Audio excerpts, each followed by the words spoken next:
Right. Well, hello and welcome. We should be live and there's plenty of you here. So it is wonderful to see you all here. Hello. So for those who are joining us for the first time in this webinar, let's get ready to kick things off, starting your crypto journey. So for all of us joining, we have a lot of different topics to cover. Let me begin with introductions. My name is Anna. I'm from the Tangem team, and we'll be joining together with Alex, who will be introducing himself a little bit later. But first, we're just going to run through what we will be covering for today. So if you're brand new to the space, don't worry. We have you absolutely covered from the A's to the B's to the Z's. We've got everything from the starts to the ends. So what do we have for you today? We're going to be running through some basics, which is going to be led by Alex from Cyberscrilla. He'll be running through some of the most pressing questions. So how to set up a wallet, what is the beginnings of the crypto journey? You know, this is a very stressful space. So you definitely need some guiding hands to be able to understand what all of crypto is all about. So we'll be running through that. And then, of course, we'll be doing your live questions. I can see your comments coming in right now, which is wonderful. Thank you very much. You've all got the spirit of things. So drop in your comments. We'll be covering them a little bit later in the section. But right now, how about we just get things started and I'll bring in our guests and we'll go from there. Cue the B-roll.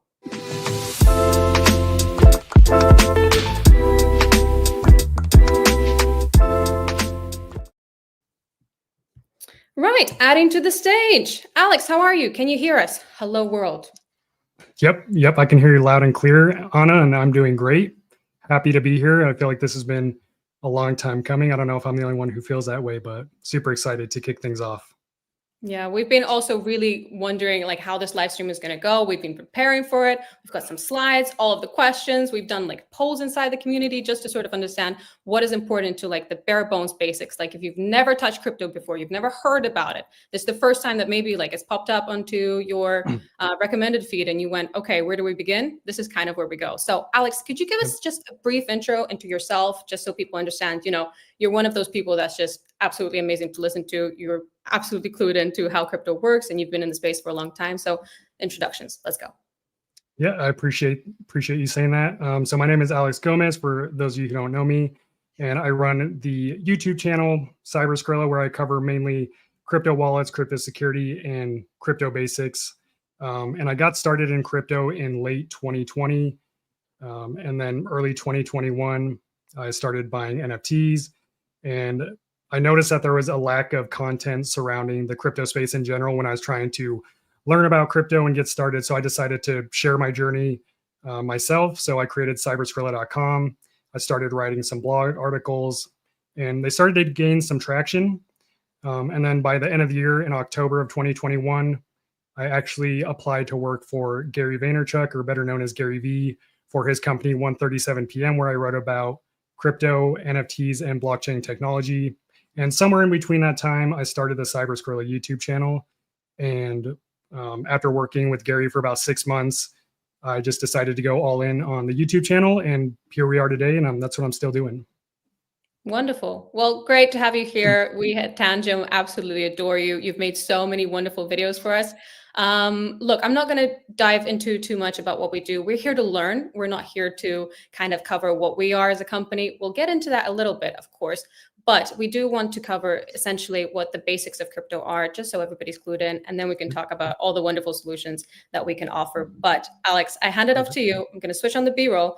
And for the next duration, because we're going to be running through your presentation, your slides, I'm just going to pop out. I think it's just best rather than me listening in. But don't worry, I'm still listening in. And if you have any comments or you have any questions more like, please feel free to share them in the comment section below, and we'll get to answering them a little bit later. So cue the B-roll. Let's start the presentation.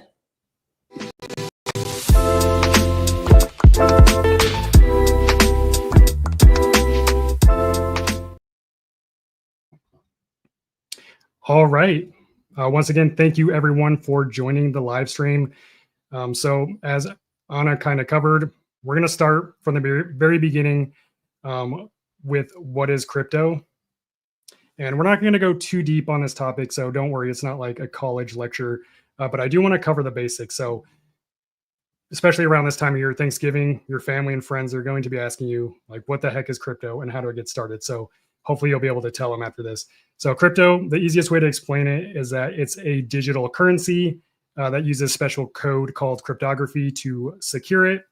And crypto doesn't have any middleman, so you can send crypto peer-to-peer without like any bank interfering. And there are two main types of cryptocurrencies. And a lot of people kind of use these two terms interchangeably, coins and tokens, but they're actually two different things. So a coin is a digital currency that has its own native blockchain network. One popular example is ETH. It's the native currency of the Ethereum blockchain. And coins are used to pay for blockchain fees, which we'll cover here in a second, versus tokens, which exist on existing blockchain networks. Examples of this are meme coins. Pepe is a popular meme coin right now that exists on top of the Ethereum blockchain. And then you also have things like NFTs or non-fungible tokens, which are, a lot of people just refer to them as a digital type of art, but those also live on top of existing blockchain networks. So sometimes, say you're trying to swap like the Pepe token on Ethereum, sometimes people will go to swap it and they're like, why can't I swap it? I've got Pepe in my wallet. Why can't I do that? Well, it's because you don't pay the transaction fee in the Pepe coin or in the Pepe token. You have to pay it with the chain's native currency. So if you want to do something with the token, then you need the chain's native currency, which is ETH, to initiate and confirm that transaction and pay for those blockchain fees. So what is a blockchain? It's a digital record of transactions, and it's spread across a bunch of computers, and that's kind of what makes it secure. And each transaction is put into a block, and depending on the network, eventually the block fills up, and then it essentially closes, and then a new block is opened up, and that basically creates the blockchain. Right now, there are over 1,000 different blockchain networks. They all have their own unique coin, like Bitcoin has Bitcoin, Ethereum has ETH, Solana has Sol. And again, the coins for these networks, the native currencies, are used for payments, for the transaction fees. So blockchain fees, also called gas fees. They're small payments made to process transactions on the blockchain. And a lot of people think that fees are based on like how much crypto you're sending or how much crypto you're transacting with. So there's not really a difference. Like if, say you're sending $100 worth of ETH on the Ethereum network, if you sent $1,000 worth of ETH, there's no difference just because you're sending more or less.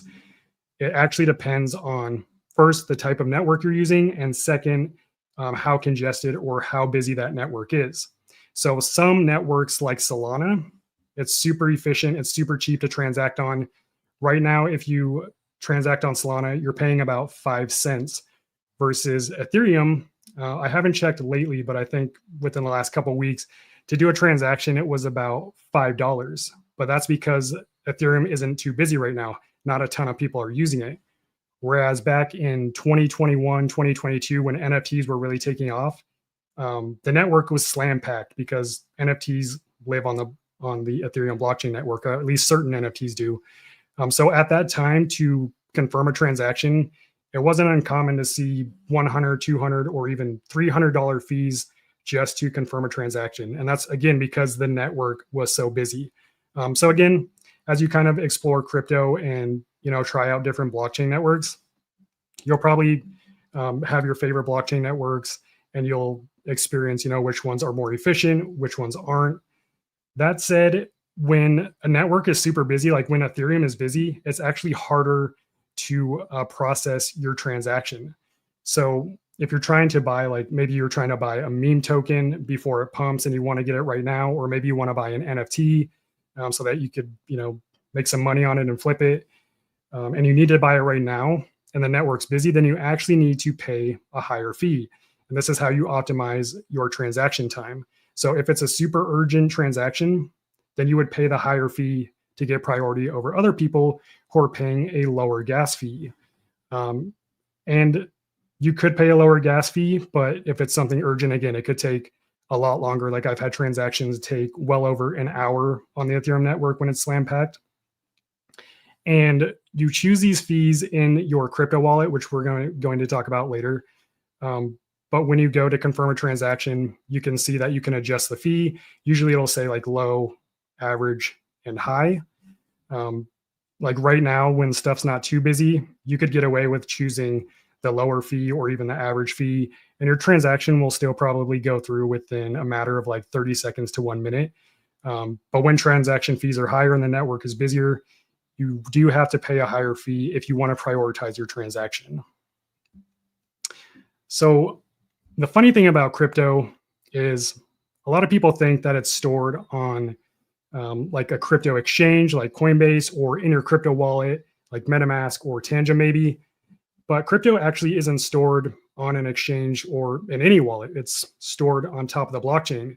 So one of the most common questions I get is, well, if I move my crypto off a crypto exchange and into a wallet, then does the price still go up or down? Does it still fluctuate? And I think that the thought there is it's like you're moving it off the exchange, so somehow it like freezes its value, which it doesn't, because crypto is always on the blockchain. So, and the crypto on the blockchain is linked to what's called your public wallet address, and this is kind of like your bank account number. It's what you use to send and receive transactions.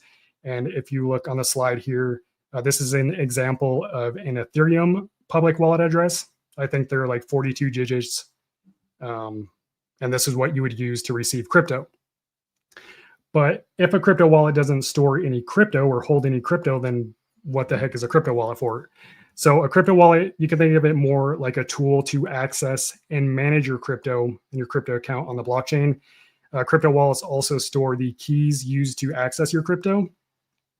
And a few things happen when you set up a crypto wallet. So it actually starts with the seed phrase. So let's say, you get a crypto wallet, you set it up. The first thing it does is it generates a master key, which you never really see the master key because it can be up to like 256 bits. And that'd be a huge pain to try to write down.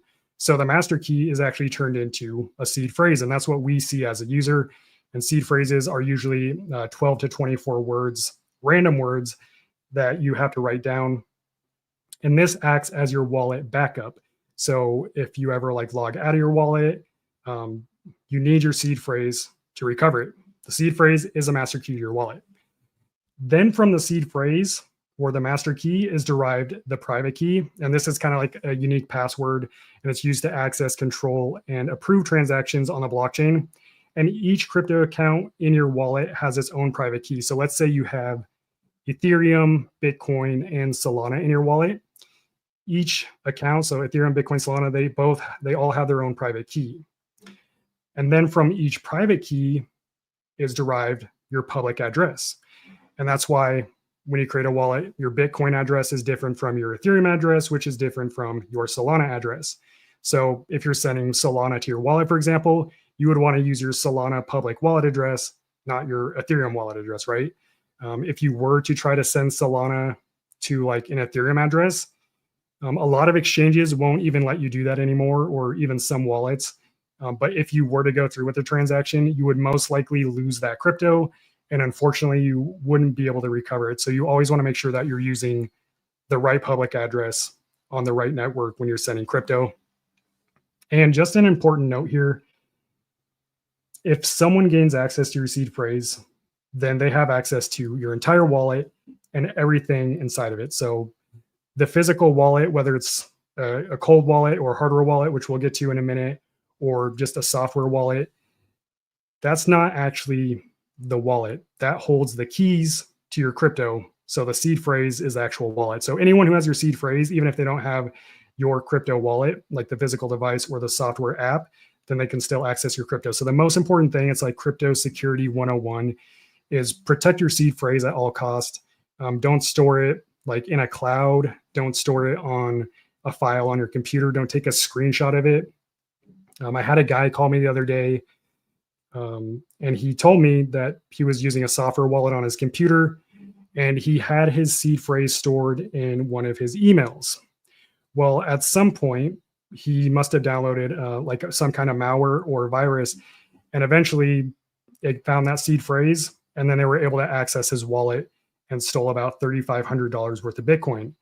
And that's just one example of why it's a bad idea to keep your seed phrase anywhere online.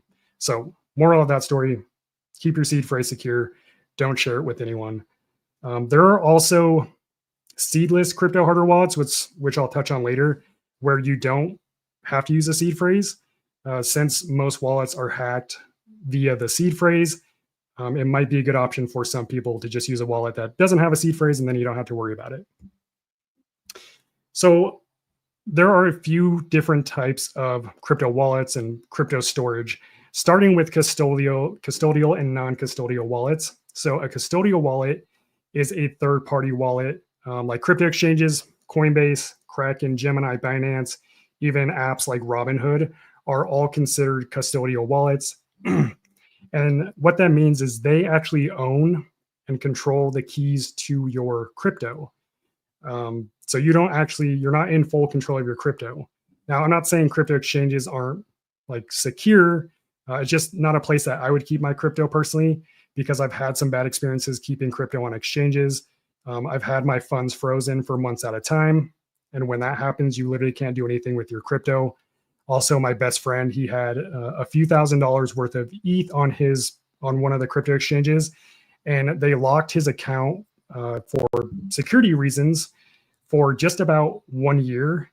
And he was back and forth with customer support, and they were just kind of running in circles. They weren't really getting anywhere. And it wasn't until he threatened legal action that they prioritized his ticket. And then within like 2 days, they unlocked his account. But that's just one example of a custodial wallet. Is ultimately you're not in control of your crypto because you don't control the keys to your wallet. Now, a non-custodial wallet, on the other hand, is the complete opposite. You are in full control of your keys.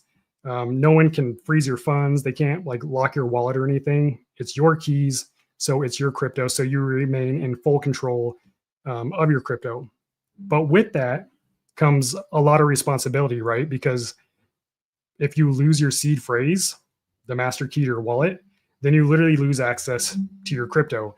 And unlike a crypto exchange, like a custodial wallet, with non-custodial wallets, there's no I forgot my password button or I forgot my seed phrase button. Once you lose your seed phrase, it's kind of game over. There's like no way to recover it. Versus if you use a custodial wallet, you literally can hit the forgot password button and recover your account. Now, that said, I still think non-custodial wallets are the way to go for crypto storage, especially long-term crypto storage. That way you are in full control. And there are two types of non-custodial wallets. The first one is a hot wallet, and this is a software app that you download on your phone or your computer, and it stores the keys to your crypto in the software on your internet-connected device, like your phone or your computer. A popular example of a hot wallet would be MetaMask, Phantom, Trust Wallet, Coinbase Wallet. If you've ever used any of those are hot wallets. And then the next type is a cold wallet, which is a physical hardware device. And this stores your keys offline on the device itself, which is a more secure method of key storage because then it's not vulnerable to like malware or any hacks. Like if I'm using a cold wallet and I download some malware onto my computer, it's likely not going to affect my cold wallet because it's completely separate from my computer and the cold wallet remains offline. The good thing about hot wallets is that they are more convenient because it's just an app that you download from the App Store. You set it up and then you're good to go. You don't have to pay any money to use it. They're almost always free to use. Whereas with a cold wallet, there is that extra step involved because you have to purchase the device. So it is a one-time fee. And then you have to set it up. And anytime you want to use it, you obviously need that physical device along with your internet connected device. So yeah, a lot of cold wallets, I think like one reason why a lot of people are kind of hesitant to use cold wallets is that they can just be kind of intimidating to start using. But if you've ever used a hot wallet before, they're actually pretty similar in terms of usability. The main difference is you have that physical hardware device. So a lot of cold wallets can be pretty difficult to use, right? But one cold wallet that's super easy to use, that's one of my personal favorite wallets. If you watch the Cyberscrilla channel, then you know how much I love Tangem, and a lot of my viewers love Tangem too. And it's literally the wallet that I'm recommending to my friends and my family. If they're just getting into crypto, they're like, okay, how do I buy crypto? okay, well, how do I secure it? Do I keep it on an exchange? I'm like, you need to get a cold wallet. But get this one because it's the easiest to use. So Tangem, it literally takes a few minutes to set up, downloading the Tangem app on your iOS or Android mobile device. It is a mobile only wallet. And I even tested this with my friend, the one who had some crypto on Coinbase. I bought him a Tangem wallet and I was like, hey, download the Tangem app. And I handed him the box of the Tangem cards. And I was like, now set this up. I just want to see how long it takes you. He didn't know anything. He didn't even set up a hot wallet before. And I timed him. It took him just over 5 minutes to set up. And he had never set up any kind of crypto wallet before. So it truly is easy. Like if you can, I always say, if you can microwave a hot pocket, then you can set up a Tangem wallet because it really is that easy. One of my favorite things about Tangem is that it's just this card. It's portable and it's super durable. There's not really any components in it that are going to break. So all it has in it is an NFC antenna that goes around the edge and then a secure element chip. It's an EAL6 plus secure element chip inside. And that's where the keys to your wallet is stored. And if you don't know what a secure element chip is, it's similar to the kind of chips that you'll find in your bank card or even electronic passports. And their main purpose is to secure sensitive data. And they're also immune to both like physical and digital hacks. And that's why cold wallets use them to secure our crypto keys. Now, the Tangem app is also really cool. Again, it's super user-friendly. The user interface is really straightforward. And you can do things in your Tangem wallet using the Tangem app like buy, sell, swap. And now you can even stake crypto directly in the Tangem app. So if you have crypto staked on a crypto exchange, you could unstake it, move it to your Tangem wallet and stake it there. Of course, you always want to check if Tangem supports the cryptocurrencies that you stake, but more than likely they'll support some of those tokens. And the other cool thing about Tangem is you never have to update the firmware. A lot of cold wallets, some people will just like store them away for months at a time and then have to pull them out to update the firmware. With Tangem, you don't have to worry about that. It has a non-upgradable firmware. The only thing you ever have to worry about updating is the Tangem app on your mobile device. So if you have like automatic updates turned on, then you don't even have to do that. Otherwise, you just have to update the Tangem app. Also, the Tangem wallet is IP68 rated, so it's dust-proof. It's water resistant, and it's resistant to extreme temperatures, both hot and cold. And it's ISO rated, so it's immune to EMPs, electrostatic discharge, and X-ray machines. And I've tested at least the X-ray machine part myself. I've traveled internationally with my Tangem wallet on multiple occasions, and I've never had any issues. No one's ever asked me what it is because it's literally just a card in my wallet, and I send it through the X-ray machine. Never had an issue with it. It still works to this day, and I've been using Tangem for a little over a year now. Tangem is also audited by two security firms, Kudowski Security and Riskier, both of them who confirm there are no vulnerabilities or backdoors, which is always good news, right? And because Tangem has no battery, you don't have to bring any cables with you wherever you go. And because of that, it comes with a 25-year product replacement warranty, which is, as far as I know, that's the best warranty on the market. So yeah, that's my little spiel on Tangem Wallet, but it really is one of the best wallets on the market, and it's by far the best, most user-friendly wallet on the market. And now I want to show you how easy it is to set up the Tangem Wallet with this quick video. To set up your Tangem wallets without seed phrase, you need an NFC-enabled smartphone and your Tangem card. Tap the first card to your phone's NFC module and follow the link to download the Tangem app. Open the app, tap Scan button, and scan the card by placing it close to your device. Then select Create Wallet and scan the card again. Now, Tangem cards will generate your private and public keys inside the secure chip. Congratulations!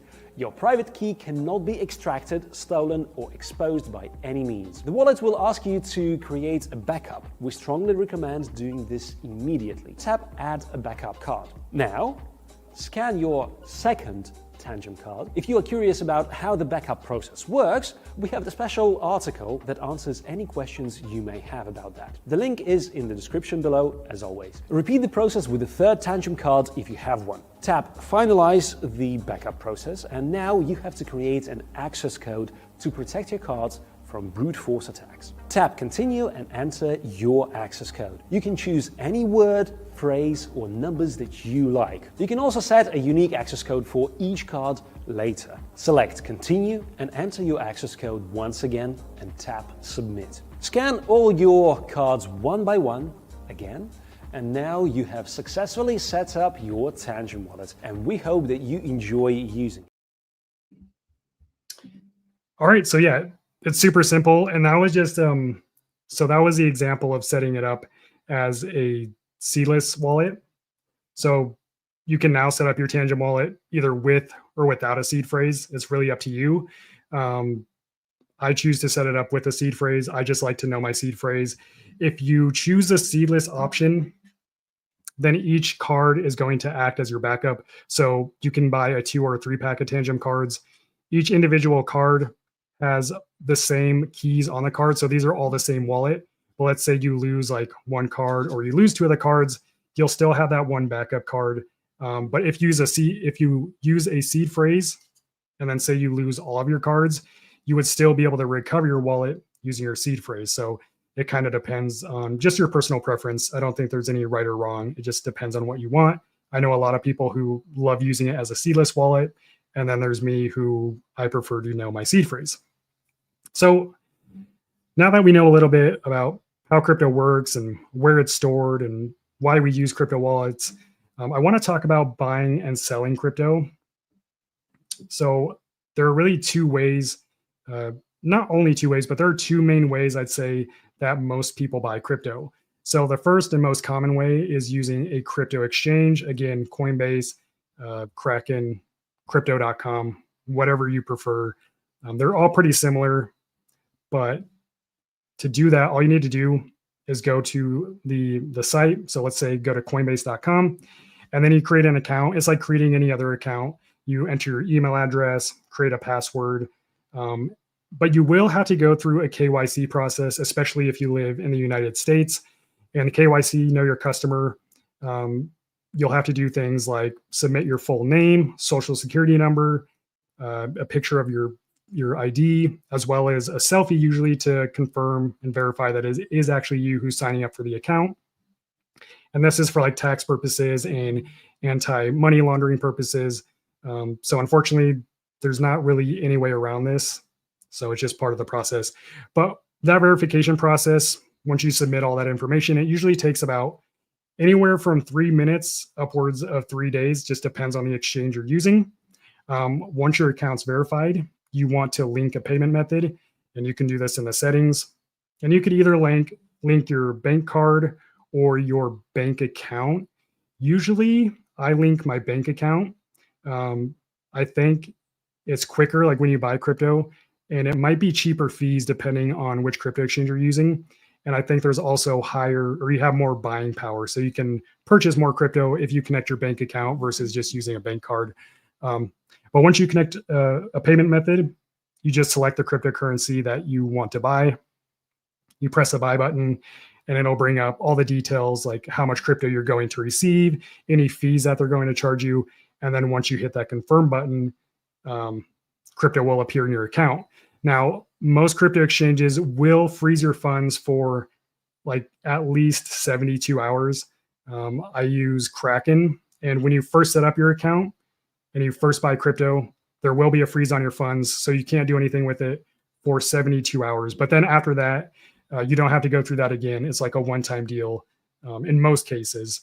And again, every exchange is different. So even though it's 72 hours on Kraken, it could be, 96 hours on Coinbase. Now, the other option, and I'd say maybe more convenient option, is to buy crypto directly in your cold wallet. And Tangem lets you buy certain coins directly in the wallet. So let's say you want to buy Bitcoin, for example. You just sign into your Tangem wallet. So you open the Tangem wallet app, you tap on Bitcoin, you select the buy button, And then what I like about Tangem is it's going to walk you through step by step, basically how to buy it. You just need to set up an account, and they use mercurio.io. It's one of their partners to buy crypto. And when you set up that account, it's pretty much the same process as setting up like a crypto exchange account. And then once you link your payment method and purchase the crypto, it will arrive directly in your Tangem cold wallet. So it's a little more convenient, because if you buy it on the exchange, then you have to purchase it and then transfer it to your cold wallet.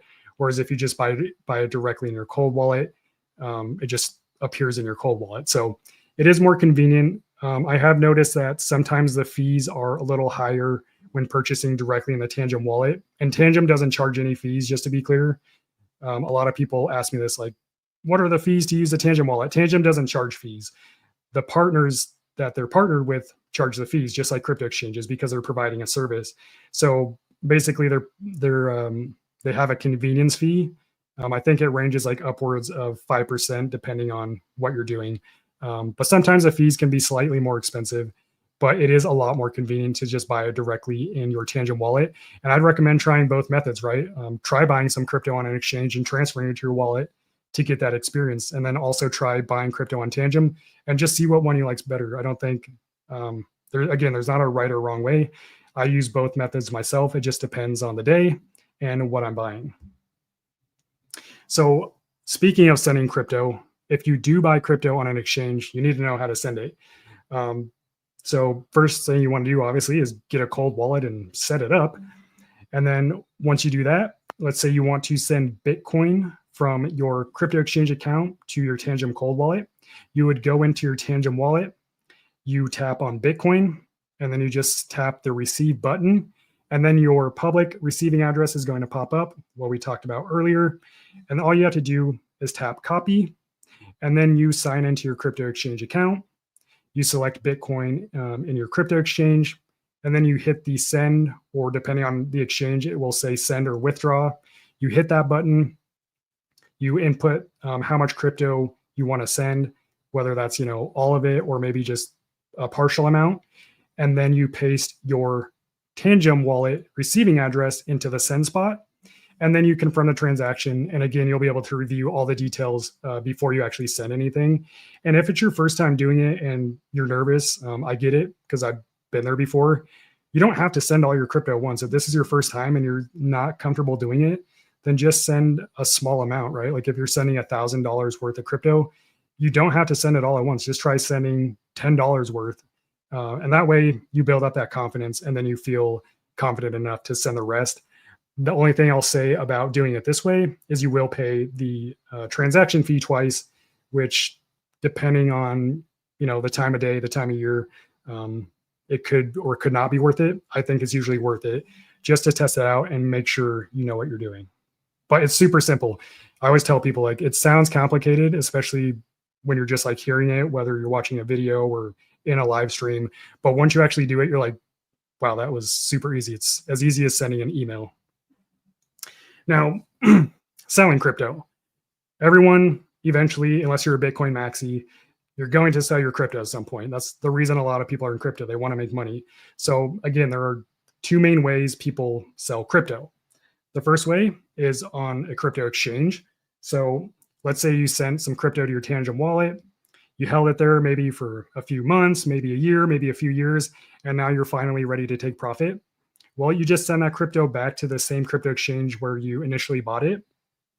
And the way to do that, it's the exact same process as sending crypto to your cold wallet, just in reverse. So you copy the receiving address from your crypto exchange account, and then you hit the send button in your Tangem cold wallet, and then you paste the crypto exchange receiving address in the send spot, and then you confirm the transaction, and then it shows up in your crypto exchange account. Once it arrives in your account, you just select the cryptocurrency, you tap the sell button, and then you select which fiat currency you want to sell it for. So for me, that's going to be USD. And then it'll instantly sell it for its current market value. And then with that same payment method that you linked up on your crypto exchange account, you can tap the withdraw button and withdraw directly to your bank account. And you've officially turned your crypto back into fiat. So you can do things like pay your bills, go on vacation, whatever you want to do with it. Option number two, again, which is super convenient is you can sell your crypto directly in the Tangem app. So to do that, you just open your Tangem Wallet app, select the crypto that you want to sell, hit the sell button. And again, you're going to have to sign up to one of the partners, which is usually MoonPay to sell crypto. So you'll have to go through the process of creating an account again with MoonPay, linking your bank account or bank card information. And then once you do that, your crypto will be automatically converted into your native currency and sent to your bank account. So again, slightly higher fees if you do it that way, a lot more convenient. Again, I recommend trying both ways. Try selling on an exchange, try selling directly on the wallet, see what you like. And also, you don't even have to like go through with the transaction. You could go like all the way through the sell process, and right before you hit confirm, that way you can see like what the fees are going to be and what the total amount you're going to receive is. That way you can kind of tell like what the difference is if you want to try it that way. So the biggest thing with crypto, I always say, especially during a bull run, it's easy to make money, but the hard part is keeping your crypto. Like a lot of people end up losing their crypto at some point during their ownership. And again, that really goes back to somehow they expose their seed phrase and a scammer takes all their crypto. Now, I'd say the most common crypto scam is a phishing scam. And this is where scammers, they'll create, usually it's a fake website with a really good looking landing page, or maybe not even that good. And the reason why phishing scams are so effective is because these scammers meet you like where you already are. They're sending you emails, text messages. They're sending you DMs on social media. They're commenting on your social media posts, even ads like on Twitter or now X. Even ads and Google ads can contain phishing links or even malware. And a lot of the times, so part of a phishing scam is an impersonation scam.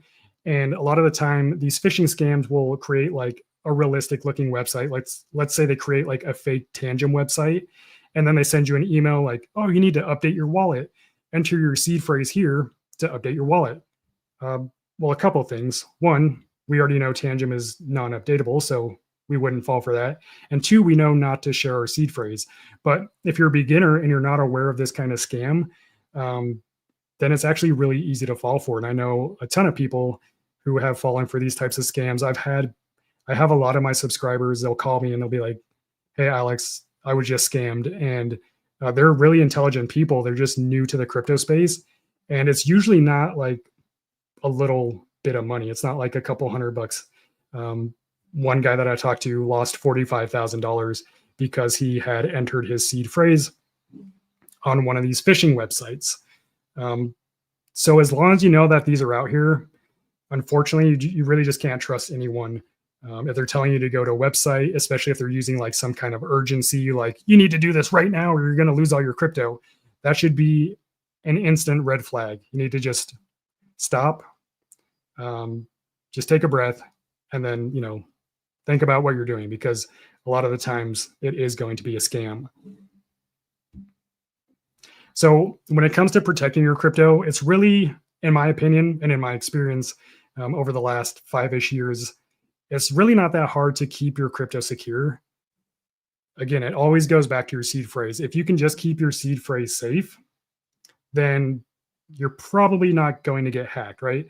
So how do you do that? Well, the best thing you can do is use a cold wallet. Again, Tangem is one of the best wallets out there.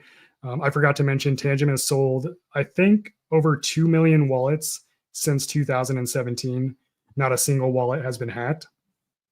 So you want to use a cold wallet, right?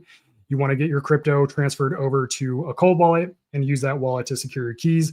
And then you never want to expose your seed phrase anywhere online. Don't enter it on like random websites. And one thing I will say is it can also be a risk to connect your cold wallet to websites. Maybe that's like an NFT marketplace, or maybe a crypto mining website, or like a website to claim crypto airdrops. Once you connect your wallet to a website, your cold wallet, it then becomes a hot wallet if you sign a malicious transaction approval. So anytime you transact on the blockchain, you have to sign a transaction approval. Well, sometimes these can be malicious. And when that happens, you're basically signing over access to, usually it's certain funds in your wallet. Sometimes it's not even your entire wallet. It could just be like a certain private key. So it can be risky to connect your cold wallet to websites, especially if you don't trust that website. So I do recommend having one dedicated cold storage wallet that is never connected to a website. And then if you want to mess around on any of those types of decentralized websites, then either get another cold wallet that you use for that or use a hot wallet. But I would say don't connect your main cold storage wallet to any sketchy websites, because then it just becomes a liability at that point. But if you do that, if you keep your seed phrase offline, don't connect your wallet to any sketchy websites, then you're almost guaranteed. I don't want to say, you are guaranteed, but in my experience, then you're not going to lose any of your crypto to any hacks or scams. Something else that's super important is you want to enable two-factor authentication on, I'd say, all your online accounts. So obviously any crypto exchange accounts that you set up, social media, Gmail, anywhere you can set up a 2FA, you should do it.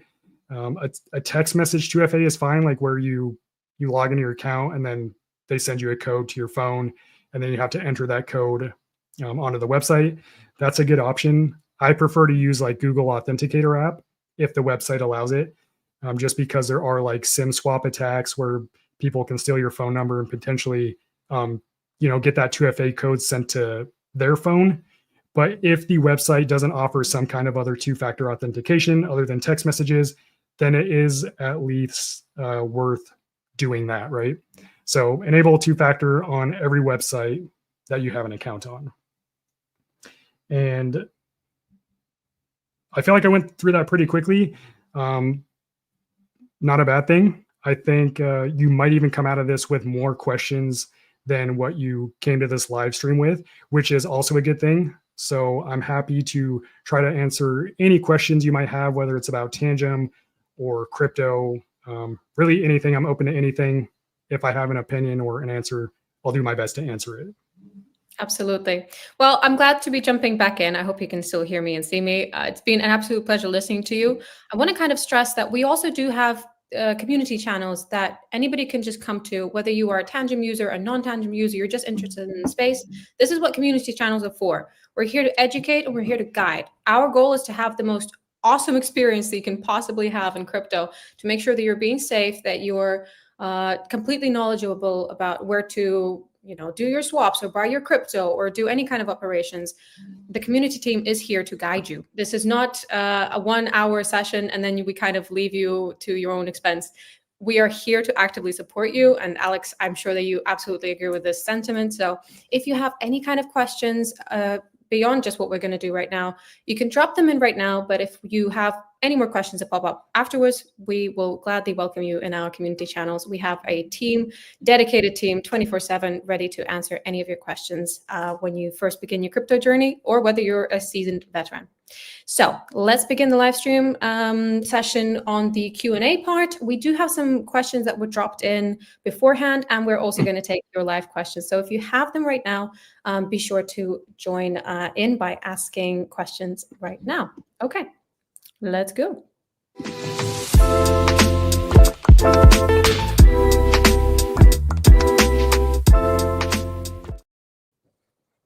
Right. Let's begin with a relatively easy one. I know that you have left a lot of your comments down below, so I'll be reading them out loud, Alex, so then you can answer them in your expert opinion. Okay. How about this one? So how can I minimize the fees that I pay on transactions? Yeah, it's a good point. I didn't cover that actually, so I'm glad you brought that up.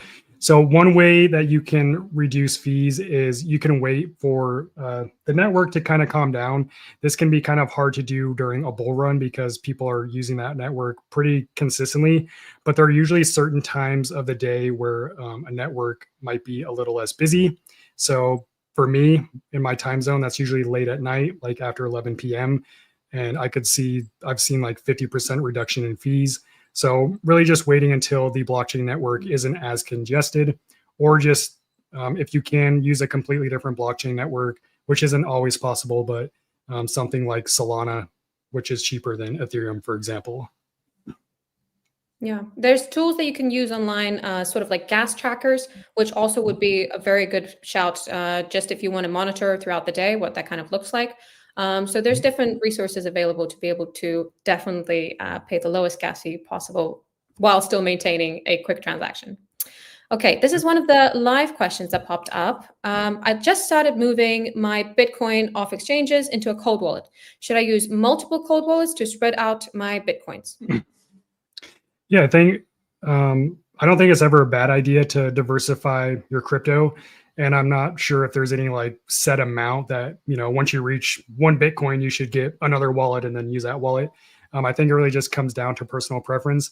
But I think it is a good idea to diversify your crypto into multiple wallets. That way, if something does go wrong, maybe you slip up, make a mistake, you're not losing your entire portfolio. So yeah, I would say it is a good idea to use multiple wallets or at least multiple seed phrases to store cryptocurrency. Yeah, absolutely. It's basically just as long as you have different options available and you maybe use different providers if you want, you can have a mix of hot wallets, cold wallets, just for any type of storage that feels comfortable to you. Diversification is always a strong point, and we would never advise against that. Of course, we can say you can get 10 million different Tangem wallets if you want. Just depends on what you kind of want to do. Diversification is probably a good idea. All right. Great question. How about we go to the next one? This is more of a Tangem question specifically, but I think it's still interesting to cover. So for the Tangem 3-pack, can I use them for different people in my family? So my partner and my parent. Yeah, I'll definitely touch on this, and then I'll definitely let you give your opinion on this. So, so 1 3-pack of cards would be one wallet. So you wouldn't necessarily each have your own wallet. They would all use the same seed phrase or private key. So even if you gave, a card to your brother and then one to your sister, you're all using the same wallet. So you could do that if that's what you're trying to do. Yeah, absolutely. You can have different types of wallets, so spread them out throughout your family. A couple of people I've heard in community channels, like they have a shared access code and they have each individual card to each member of the family, so up to 3.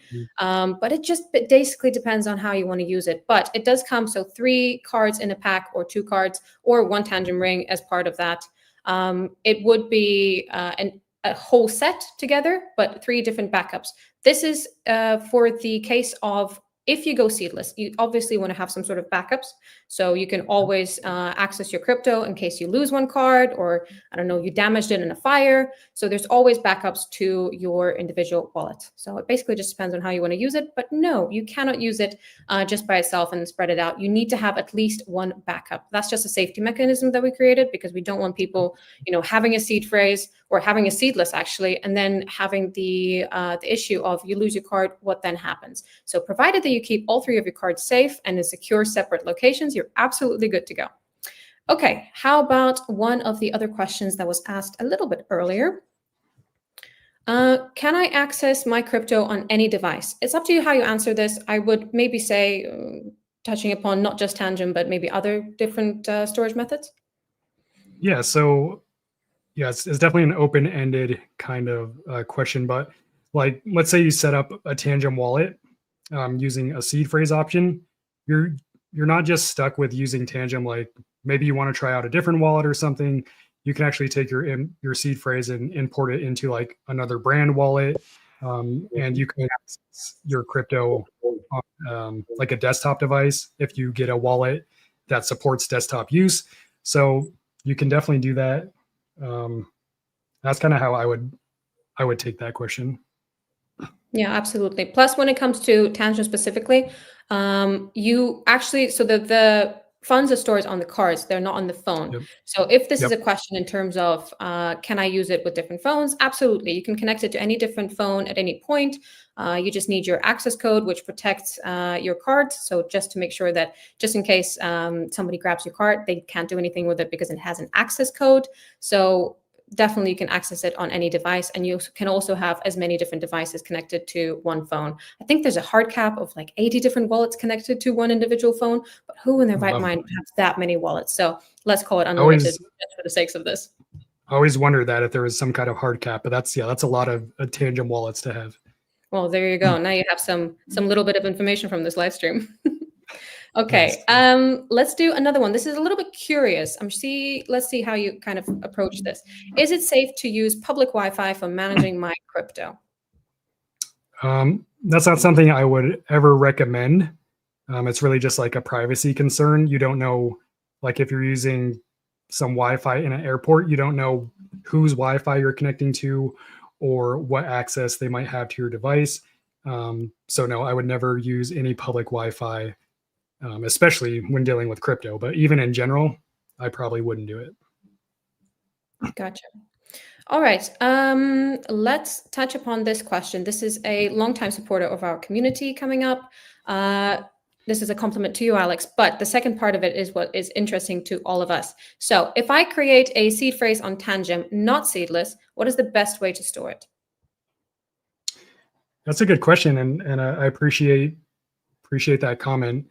I like to store my seed phrases in a metal seed phrase plate. Like a lot of people just write down their seed phrase on a piece of paper. Most every cold wallet comes with like a piece of paper to write your seed phrase down. You can also do that, but at least have one metal seed phrase plate, and you can order these on like Amazon or whatever. And the good thing about these plates is that they're resistant to like fires, floods. They're usually corrosion proof. That way, in case there is a natural disaster or something that's out of your control, you're not losing all your crypto, because again, if you lose that seed phrase, you lose your crypto. So I would definitely look into getting a metal seed phrase plate and put your crypto into that, or put your seed phrase into that. Yeah, just basically, as long as you don't keep it online or somewhere where it can be accessible, the safer you keep it, the better. This is like not all, but most problems with the crypto space come from the fact that people just lose their seed phrase.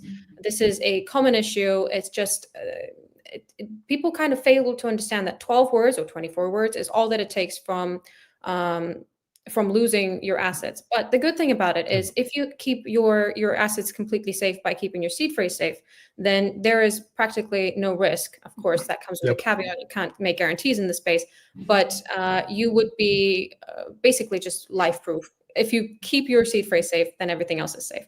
But of course, there's always the option of going seedless, specifically with Tangem. But let's move on to the next question. Okay.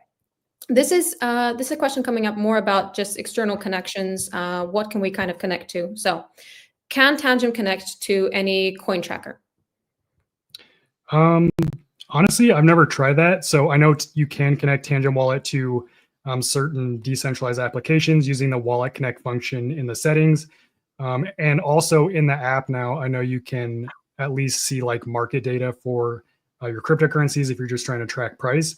But maybe you have some more insight on this one, Anna. It's more that the capabilities of Tangem is essentially, it is a cold wallet, but you still have the functionality of using Wallet Connect to connect to any kind of dApp that you would like, provided it is on a network that we support, which is, the main ones, which is Ethereum. So any EVM-based chain, convoluted words, I'm sorry, but you can connect to any external chains on the dApps, so which is a decentralized application. So that makes storing, maybe connecting to certain exchanges or doing some transactions, you would be able to do that through Wallet Connect, which is kind of a protocol which allows you that connection, but without making it hot per se. So we just want to point that out, that it is possible to connect to external dApps. If that is a coin tracker, then sure. If you want, or if you can find one that suits you, then that's your best prerogative. Okay, this one coming up is from Azalea. This is a general question. I think it's just coming from the idea that, people are getting into the space quite new, and maybe they need some extra guidance and what these kind of, the terms that are thrown around, what do they all mean? So what is the difference between Phantom Wallet, Moonshot, Uphold? It gets so confusing with all these platforms and wallets. Yeah, so Phantom Wallet, again, that's a hot wallet. It's like a software application that you can download on your phone or even your desktop computer. And this is a type of non-custodial wallet. So again, you have full control to the keys that you use to access your wallet. But it's not as secure as a cold wallet like Tangem, because those keys are stored in a software on your internet connected device. So it is prone to things like malware or like viruses if you download that on your computer. Whereas something like Uphold is a custodial wallet.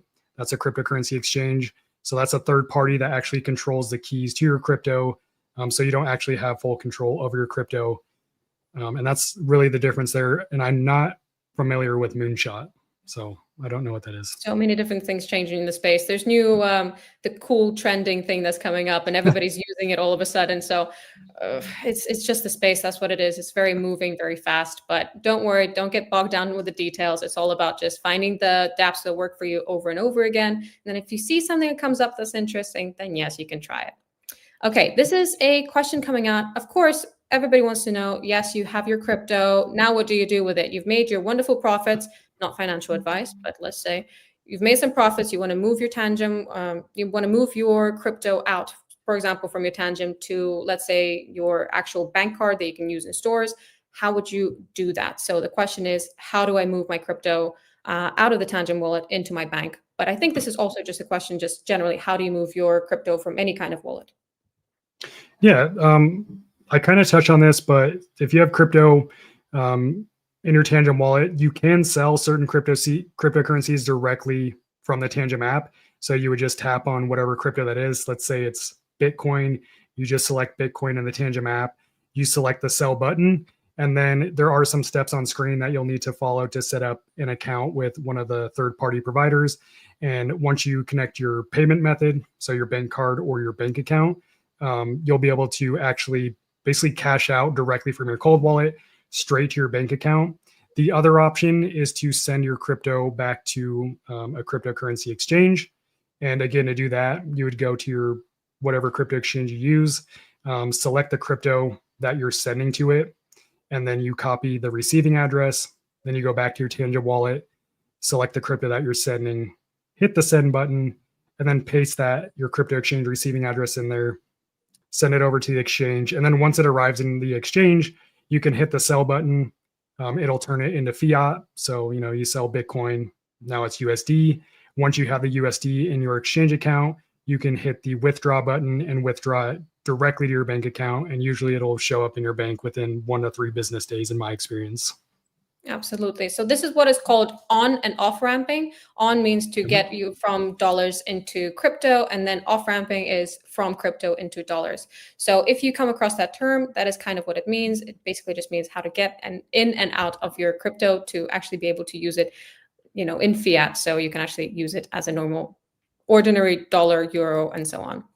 Okay, there's an interesting question come up. It's more of like a question in terms of, is this normal? But I just want to bring it up because it's one of the, maybe not the downsides, but it's one of the challenges that come from having your crypto on an exchange. An exchange essentially just means that you are not the custodian of your crypto. You do have access to it, of course, because you're using that platform, but it may be very different from being your own self-custodian. So that is what Tangem Wallet is. It's a hardware cold wallet. It is self-custody in its finest. So when you have like this, I want to sell my token on Coinbase Wallet, and I have to swap it out first and then cash it out. Is it normal to have this high of a fee? This is kind of what I want to bring up a little bit, that Tangem Wallet is essentially, you don't have to pay any kind of fees for, for sending or so on. It's very much just, you have your crypto, you own it. We know nothing about it. We know absolutely nothing about what's on your wallet. We wouldn't be able to know anything about it even if we wanted to. The app is completely open source, and anybody can verify that, we say exactly what we do. So it's more just something I just wanted to bring this up just to, maybe it's not normal per se. Nobody knows what's normal. It's just that exchanges do have their own standards, and we try to minimize that kind of risk.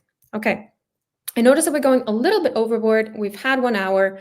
Alex, how are you doing? Shall we take just a couple more questions?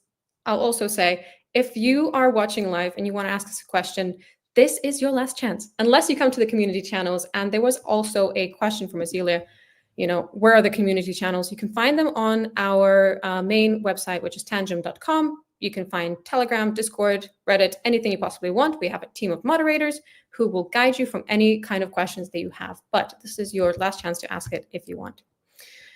Okay, Alex, are we good to take a last couple of questions? Let's do it. Okay, let's pull up another one.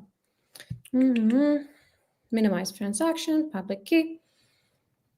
let's take this one just as it's a quick one. I can't find it actually. How about I just voice it, as in just voice it. The question was, what actions can I take when I suspect that I have been hacked or have had my seed phrase compromised or I've connected to somewhere that's maybe a little bit unsafe? What are the actions that I can take? Basically, just risk prevention, and all of the guidance in advance is great. But if I think that I've made a mistake, what can I do now? Well, if I was in that situation, I would probably transfer my crypto, assuming you still have it, out of that wallet as fast as you can, either to like back to your crypto exchange just temporarily, or into a hot wallet if you have one.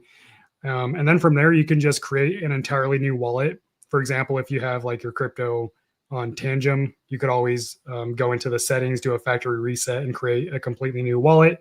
And then once you have the new wallet set up, you could send it back to that wallet. There is also something else you could, like, if you connected to what you might suspect is like some kind of malicious website, you can actually revoke approval of your wallet to that website. You can use things like etherscan.io, which is the like basically like the Google search of the Ethereum blockchain. So you can connect your wallet to Etherscan and you can revoke access to certain websites.